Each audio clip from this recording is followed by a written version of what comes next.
Secret of happy married life, ये thumbnail या फिर ये वीडियो का टाइटल जो है वो आपको ये वीडियो तक लाया होगा। आपके मन में उत्सुकता होगी कि मैरिड लाइफ को खुश बनाने का क्या सीक्रेट है। ऐसा कौन सा सीक्रेट है जो आपको नहीं पता है, मुझे पता है, जिस विषय में मैं बात करने वाली हूँ। फिर आपके मन में ये सवाल आ सकता है कि मैं इस विषय पे क्यों बात कर रही हूँ, ये तो मेरा जॉनर, ये तो मेरा यूट्यूब का टॉपिक है ही नहीं, फिर भी मैं इस विषय पे क्यों बात कर रही हूँ। जी, इस विषय पे मैं इसलिए बात कर रही हूँ क्योंकि मुझे ऐसा लगता है कि इस विषय पे मैं कुछ अच्छा बोल सकती हूँ, कुछ अपनी अच्छी इनपुट डाल सकती हूँ, इसीलिए बात कर रही हूँ। फिर आपके मन में ये भी ख्याल आ सकता है, ये कोई मैरिज काउंसलर थोड़ी है जो इस विषय पे बात कर लेगी। जी नहीं, मैं मैरिज काउंसलर बिल्कुल भी नहीं हूँ, लेकिन जो मैं बात करने वाली हूँ वो अपने अनुभवों से बात करने वाली हूँ। जो मैंने सीखा है, जो मैंने देखा है, जो मैंने गलतियां की है, जो मैंने एक्सपीरियंस किया है, उसी के बेसिस पे मैं आप लोगों के साथ में बात करने जा रही हूँ। तो आइए शुरू करते हैं। हमारी शादी 2015 के 3 जुलाई में हुई थी। हमने लव मैरिज किया था। मेरे पति का नाम दिनेश कुमार शाह है। हमारी शादी बहुत ही सिंपल सी शादी थी। हमारी शादी में सिर्फ हमारे इमीडिएट फैमिली मेंबर्स थे, मेरे माता पिता, मेरे पति के माता पिता और मेरे 2 बहनें। हमारे शादी की जो पूरी बजट थी वो सिर्फ 22,000 रुपए थी, और उसी 22,000 में हम दोनों 2 दिन के लिए एक छोटे से ट्रिप पे भी गए थे। हमने शादी से पहले कुछ बातें अपने पति के साथ क्लियर कर ली थी। पहली बात ऐसी थी कि मैं अपना सरनेम कभी भी नहीं बदलूंगी। दूसरी बात ऐसी थी कि मैं अपना जॉब कभी भी नहीं छोड़ूंगी। तीसरी बात ऐसी थी कि मैं कभी भी आपके माता पिता के बीच में नहीं आऊंगी और आप कभी भी मेरे माता पिता के बीच में नहीं आना। और चौथी बात ऐसी थी कि मैं physical torture, mental torture, abusive language या फिर मेरे माता पिता के खिलाफ कहा हुआ एक भी गलत शब्द बर्दाश्त नहीं करूंगी, और एक बार के लिए भी बर्दाश्त नहीं करूंगी। इस म्यूचुअल अंडरस्टैंडिंग के साथ हम लोगों ने दोनों ने शादी कर ली। अभी तक आप लोगों को अच्छा लग रहा होगा, फेरी टेल की कहानी चल रही है कि लड़की जैसा चाहती थी सब कुछ वैसा ही हो रहा था। जी नहीं, रुकिए, असली कहानी शुरू होती है शादी के बाद। मूवी में कहानी खत्म हो जाती है प्यार से लेकर के शादी तक, पर जिंदगी की असली कहानी शुरू होती है शादी के बाद। ऐसे ही हमारी भी असली कहानी शुरू हुई शादी के बाद। शादी के बाद पहला 2-3 साल, जिसको लोग हनीमून पीरियड कहते हैं, वो हमारे लिए बहुत ही ज्यादा डिफिकल्ट और बहुत ही ज्यादा क्रिटिकल था। शादी के तुरंत बाद आप बोल सकते 10-15 दिन, 1 महीने में हम लोगों को लगने लगा यार कैसे इंसान से शादी कर लिया यार। ये फीलिंग्स म्यूचुअल थी, हमें भी थी, हमारे पति को भी थी। अब हमें लगने लगा कि हमने तो बहुत बड़ी गलती कर दी इस इंसान से शादी करके, और उन्हें भी लगने लगा कि इस लड़की से शादी करके तो मैंने भी गलती कर दी। फिर और क्या था, हम दोनों ने वो सब कुछ किया जो आमतौर पे रिलेशनशिप में लोग करते हैं।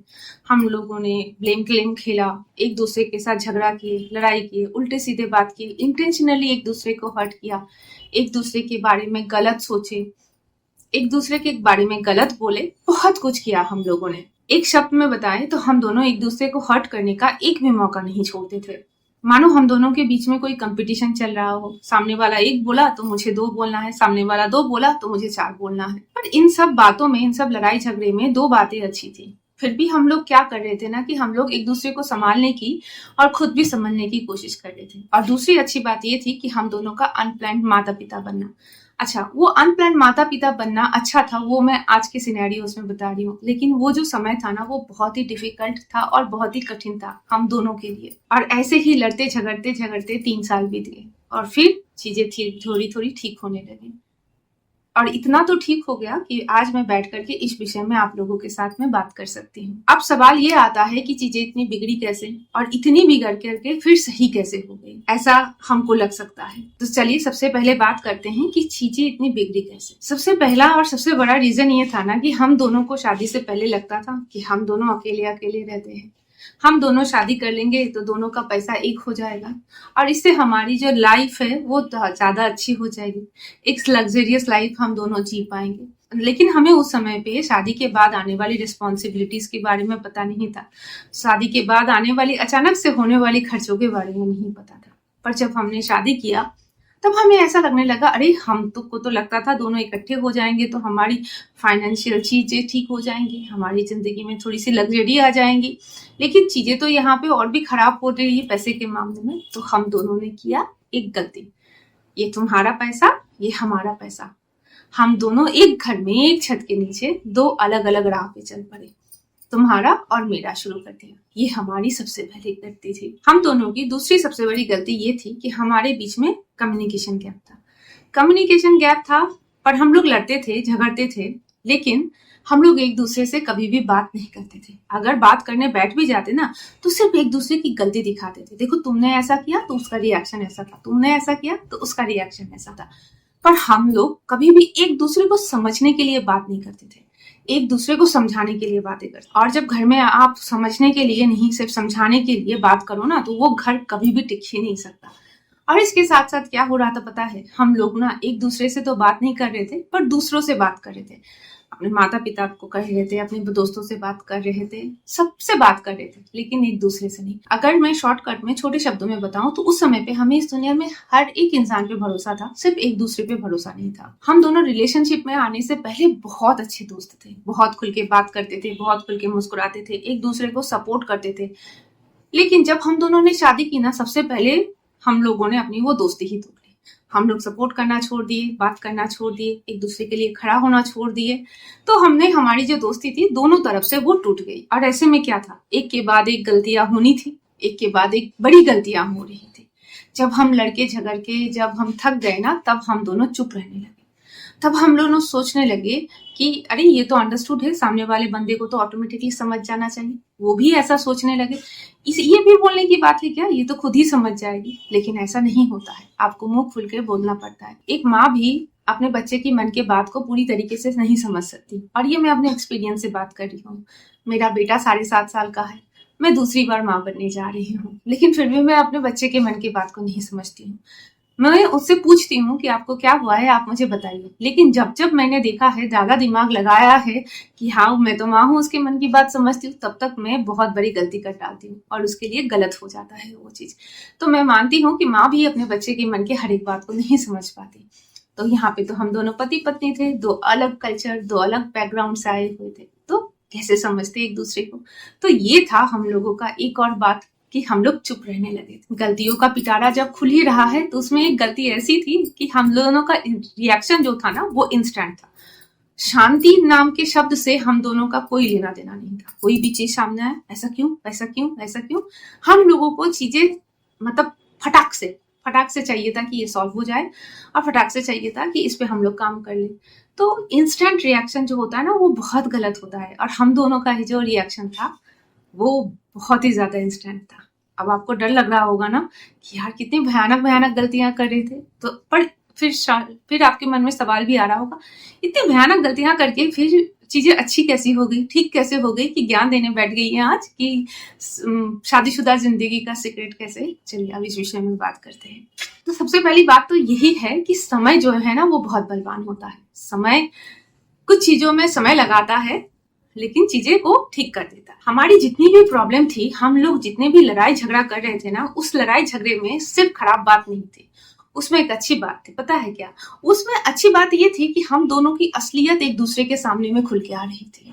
हमारे एजम्पशन में, मेरे एजम्पशन में जो शाहरुख खान था और उनके एजम्पशन में जो माधुरी दीक्षित थी, एक्चुअली में वो है नहीं। हम एक अलग इंसान है, वो एक अलग इंसान है, ये हम दोनों के सामने में आ रहा था। और इसकी वजह से क्या हुआ ना कि इतने लड़ाई झगड़े के बाद हम दोनों एक दूसरे को समझने लगे थे कि हाँ एक्चुअली में प्रॉब्लम यहाँ पर है, इस बात से ये ट्रिगर हो जाता है, इस बात से ये ट्रिगर हो जाती है। तो ये सारे लड़ाई झगड़े में ये एक अच्छा चीज हो रहा था कि हम लोग ना खुल के बाहर आ गए थे। तो हम दोनों एक दूसरे के हर एक नफ्स को पहचान चुके थे। ये एक बहुत अच्छा बात था। और रिलेशनशिप में जब आपको पता चल जाए ना कि सामने वाला का कैसा रिएक्शन कब आने लगेगा, कैसे आने लगेगा, कहाँ पे आप गलत जा रहे हो, बस वही आपके रिलेशनशिप का टर्निंग पॉइंट होता है। और हमारे रिलेशनशिप का वही टर्निंग पॉइंट था। तो आप सोच रहे होंगे कि ये टर्निंग पॉइंट अचानक से आया कैसे। अचानक से किसी ने बताया होगा, हम लोग किसी एस्ट्रोलॉजी का हेल्प लिए होंगे, किसी मैरिज काउंसिलर के पास गए होंगे, या फिर किसी से झाड़ फूक करवाया होगा, बातचीत करवाया होगा, इसके बाद इन सारी चीजों को सही हुई होगी। जी नहीं, बिल्कुल भी ऐसा कुछ भी नहीं हुआ। हम लोगों ने ना खुद पे काम किया, सेल्फ आइडेंटिफाई करने की कोशिश करी कि एक्चुअली में प्रॉब्लम कहाँ हो रहा है। तो इसकी शुरुआत भी बहुत ही अजीब सी होती है। यूट्यूब पे मैं बहुत सारी वीडियोस देख रही थी, उसी वीडियोस में एक रैंडम वीडियो ऐसा आता है जहाँ पे ना एक इंसान दूसरे इंसान से कहता है कि देखो आप लोग पति पत्नी हो, और पति पत्नी आप लोग पूरी जिंदगी लड़ोगे झगड़ोगे, लेकिन ना हमेशा लड़ते झगड़ते डिवोर्स ले लेना, तलाक ले लेना, इस बारे में कभी भी बात भी मत करना। मेरे को उस समय पे ट्रिगर हुआ कि हाँ यार, जब भी मैं और दिनेश लड़ते हैं तब तो हम लोग फटाक से बोल देते हैं, तुम मेरे को छोड़ के चले जाओ, मैं भी तुम्हें छोड़ दूंगी, तुम मेरे को तलाक दे दो। अगर मैं कहूँ ना कि अगर ऐसा होता कि कोई तलाक का पेपर बनवाने वाला होता ना, तो उस समय पे मेरा और मेरे पति का तलाक तो हो ही गया। तो मुझे समझ में आया कि ये तो चीज हम दोनों ही कर रहे हैं। जब भी लड़ रहे हैं हम डिवोर्स ले लेंगे, तलाक दे देंगे, छोड़ के चले जाएंगे, ऐसी ही बातें। भगवान का आशीर्वाद था कि उसके 2 दिन बाद हमारी वेडिंग एनिवर्सरी थी, 3rd वेडिंग एनिवर्सरी। तो उस दिन ना मेरे पति से मैंने कहा, इस बारे में मैंने कहा, तो मेरे पति भी बोले कि सही बात है, ये हमें नहीं करना चाहिए। तो मेरे पति ने और हमने एक दूसरे से वादा किया कि आज के बाद से हम लोग चाहे कितना भी लड़ ले, झगड़ ले, लेकिन कभी भी ऐसा नहीं करेंगे कि हम तुमको छोड़ के चले जाएंगे, हम तलाक ले लेंगे या हम डिवोर्स ले लेंगे। हम कभी भी उस शब्द को मुंह में नहीं लाएंगे। ये एक सबसे बड़ा टर्निंग पॉइंट था। जब हम लोगों ने सोच लिया कि हमें तलाक नहीं लेना है, डिवोर्स नहीं लेना है, तब हमको लगा कि हमें तो कुछ काम करना पड़ेगा अब इस विषय में। जब इकट्ठे रहना है तो अच्छे से रहना है, खुशी खुशी रहना है। तब हमने ना आइडेंटिफाई करने की कोशिश की कि क्या है। सबसे पहले जो हम लोगों ने आइडेंटिफाई किया क्या था पता है? आप लोगों को शायद कुछ लोगों को अच्छा भी नहीं लगे। सबसे बड़ा प्रॉब्लम ये था हम लोगों के बीच में, हमारे माता पिता। हम अपने माता पिता के लिए एक्स्ट्रा कंसर्न थे। अब मैं एक्स्ट्रा क्यों बोल रही हूँ? एक्चुअली में हम लोग जितना कंसर्न नहीं थे उससे ज्यादा एक दूसरे को दिखाते थे। हम चाहते थे कि वो एक सर्टेन तरीके से मेरे माता पिता के साथ पेश आए और वो चाहते थे कि मैं उनके माता पिता के साथ में एक सर्टेन तरीके से पेश आऊं। हम दोनों ने अपने माता पिता को बांट करके रखा था, लेकिन हम ये चाहते थे कि वो हमारे माता पिता को अपना ले और हम उनके माता पिता को अपना ले। किसी भी इंसान को अपनाने के लिए उनके सही को, उनके गलत को, सब कुछ को अपनाना पड़ रहा था। लेकिन हम लोग खाली मक्खन खाने की कोशिश कर रहे थे और बाकी चीजों को फेंकने की कोशिश कर रहे थे। तो हम लोगों ने इस चीज को छोड़ दिया। हम लोगों ने इस चीज को समझा कि हम जब इकट्ठे रह रहे हैं तो कुछ अच्छी बात भी होंगी, कुछ गलत बात भी होंगी। वो हमारे साथ भी हो रही है, हमारे भाई बहन के साथ भी हो रही है, उसी प्रकार हमारे माता पिता के साथ भी होंगी। तो जैसे उनका अच्छा हमारा है वैसे उनका बुरा भी हमारा है और हम इस बात से भाग नहीं सकते। वो जैसे भी है, जिस तरीके से है, हमें अपनाना है और उसी तरीके से, उसी में से हम लोगों को बेस्ट निकालना है और खुश रहना है, अच्छा रहना है। तो हम दोनों ने क्या किया? हम दोनों ने ना पूरे दिल से एक दूसरे के माता पिता को एक्सेप्ट किया। सबसे पहला प्रॉब्लम यही था कि हम लोगों के बीच में एक्सेप्टेंस नहीं था और एक्सेप्टेंस ना होने की वजह से उनको भी डर लगता था और मुझको भी डर लगता था। तो हम लोगों ने ये जो मेजर फैक्टर है कि हमारे माता पिता का खुश रहना हमारे लिए बहुत ज्यादा इंपॉर्टेंट था, तो उस चीज पे हम लोगों ने काम किया। फिर हम दोनों ने इससे भी अच्छा एक काम किया। हम दोनों ना परफेक्ट बनने की, एक्स्ट्रा अच्छा बनने की कोशिश छोड़ दी। अब आप पूछेंगे कि कैसे एक्स्ट्रा अच्छा बनने की कोशिश छोड़ दी? अब हम ना मानने लगे कि कोई अगर हमको आकर बताता था ना कि तुम्हारी पत्नी ने ये गलती किया, मेरे पति कहते थे ठीक है, इंसान है, हो गया। मुझे आकर के कोई बोलने लगता था तुम्हारे पति ने ये गलत किया, ठीक है, इंसान ने कर लिया। या फिर मैं बोल देती थी मैं वहां पे मौजूद नहीं थी, मुझे पूरी बात का पता नहीं है, मुझे नहीं पता कि उन्होंने ये ऐसा किया है, क्यों किया है, तो इस विषय में मैं कमेंट नहीं कर सकती। तो हम दोनों ने ना एक दूसरे के सही और गलत का जो है वो रिस्पॉन्सिबिलिटी लेना शुरू कर दिया कि अगर मेरे पति या कुछ अच्छा करे तो भी मेरा, कुछ गलत करे तो भी मेरा। उन्होंने भी ठीक यही काम किया। अगर मेरी पत्नी, मेरी बीवी कुछ अच्छा करी है वो भी मेरा, कुछ गलत करी है वो भी मेरा। इसी बीच में हम दोनों ने एक और चीज पे काम किया। हम दोनों ने ना एक दूसरे को फोर्स करना बंद कर दिया। जैसे कि मेरा परिवार बहुत बड़ा है, जब मेरे घर में जाते थे तब मेरे मन की ये इच्छा होती थी कि मेरे पति सबको प्रणाम करें। और मेरे पति को ऐसा लगता है कि जिसके लिए मन से प्रणाम आना चाहिए वो उन्हीं को प्रणाम करेंगे, पर मुझे लगता था कि नहीं, सबको प्रणाम करना चाहिए। तो मैंने इस चीज को फोर्स करना छोड़ दिया। एग्जाम्पल बता रही हूँ। उसी तरीके से मैं फोन पे ज्यादा देर बात करने में कंफर्टेबल नहीं हूँ। मुझे फोन पे ज्यादा बात करने में अच्छा नहीं लगता, किसी के साथ भी नहीं। तो हर बार के लिए कि तुम मेरे माता पिता से बात कर लो, वो भी मेरे को ये दबाव देना छोड़ दिए कि हर दिन तुम फोन कर लो, वो भी ये बात बोलना छोड़ दिए। तो मतलब हम दोनों ना जो एक्स्ट्रा फोर्स डाल रहे थे कि तुमको ये काम करना ही पड़ेगा, तुमको वो काम करना पड़ेगा, हम लोग उस चीज को छोड़ दिया। लीनियंट हो गए हम लोग कि ठीक है, तुम्हें जितना सहूलियत है तुम उतना करो, मुझे जितना सहूलियत होगा मैं उतना ही करूंगी। तो इससे क्या हुआ ना, हमारे अंदर में जो एक एक एक्स्ट्रा फोर्स डाल रहे थे हम लोग, और उसके बाद जो हमारे अंदर में एग्रेशन, गुस्सा आ रहा था, वो आना बंद हो। और जानते हैं सबसे अच्छी बात क्या हुई इन सब बातों के बीच में?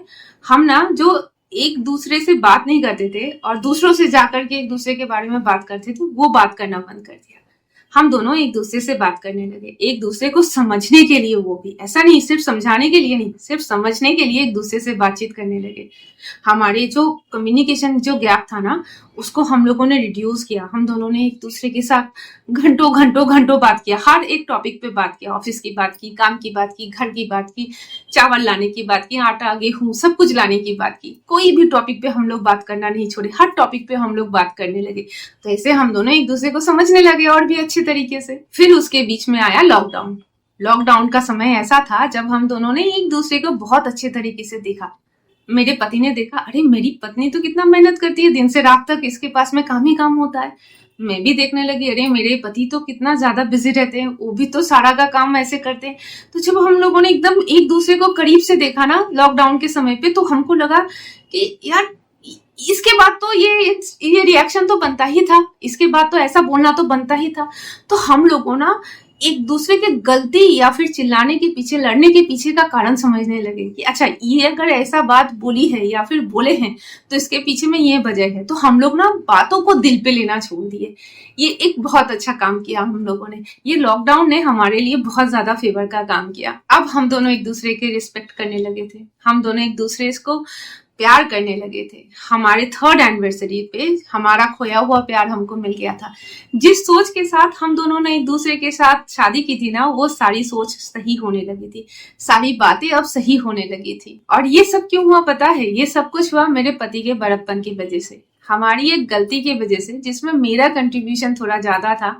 हमारा बेटा जो है वो कुछ समय के लिए हमसे दूर हो गया, और उस समय पे ना हमारा दुख एक जैसा था, हमारी तकलीफ एक जैसी थी। हम रो रहे थे एक वजह से, एक दूसरे के कंधे पे सर रख करके हम रो रहे थे कि हम अपने बच्चे का बचपन मिस कर रहे हैं। वो जो तकलीफ थी ना, और उस समय पे पैसे की इतनी ज्यादा तकलीफ थी ना, कि वो तकलीफ हम दोनों को और इंटरनली पास आ गए, ला दिए। हम दोनों एक दूसरे के कंधे पे सर रख के रोने लगे, एक दूसरे के दुख को समझने लगे। एक दूसरे को दुखी देख करके ना हमारे अंदर आत्मा झिंझोरने लगी। तो जब ऐसा हुआ ना, तब हमें समझ में आया यार सब कुछ इम्पोर्टेंट है इस दुनिया में। हमारे माता पिता, भाई बहन, सब कुछ इम्पोर्टेंट है, लेकिन अगर मेरे लिए और मेरे पति के लिए सबसे ज्यादा अगर कोई इम्पोर्टेंट है ना, तो हम एक दूसरे के लिए सबसे ज्यादा इम्पोर्टेंट है। ये बात हमें भी समझ में आ गई, ये बात उन्हें भी समझ में आ गई। तब हम लोगों ने बाकी इम्पोर्टेंस लोगों को इतना ही इम्पोर्टेंट दिया जितना जीना जरूरी था, और एक दूसरे को सबसे ज्यादा इम्पोर्टेंस दिया। हम दोनों गलत इंसान नहीं थे, हम दोनों की सोच भी गलत नहीं थी। वो जो समय था ना, वो समय हमारे लिए बहुत गलत था, वो परिस्थिति हमारे लिए बहुत गलत थी। लेकिन उसमें एक बात अच्छा ही था कि हम लोगों ने शुरुआती में ही गलती कर ली, तो हमें समझ में आ गया कि हमें कौन सी गलती करनी है और हमें कौन सा काम करना है और कौन सा काम हमको नहीं करना है। उम्मीद है कि आज से आप अपने जीवन के रिश्तों को भी एक नई तरीके से देखना शुरू करेंगे इस वीडियो को देखने के बाद। अभी मुझको तो बस इतना ही समझ में आता है कि पति पत्नी जो है ना, एक दूसरे के लिए चादर होता है, एक दूसरे के लिए आबरू होता है। अगर पति पत्नी ही एक दूसरे के आबरू को, चादर को उतारने लगे ना, तो उनको तो नंगा होना ही है, लोग समाज में उनको गलत तो साबित होना ही है।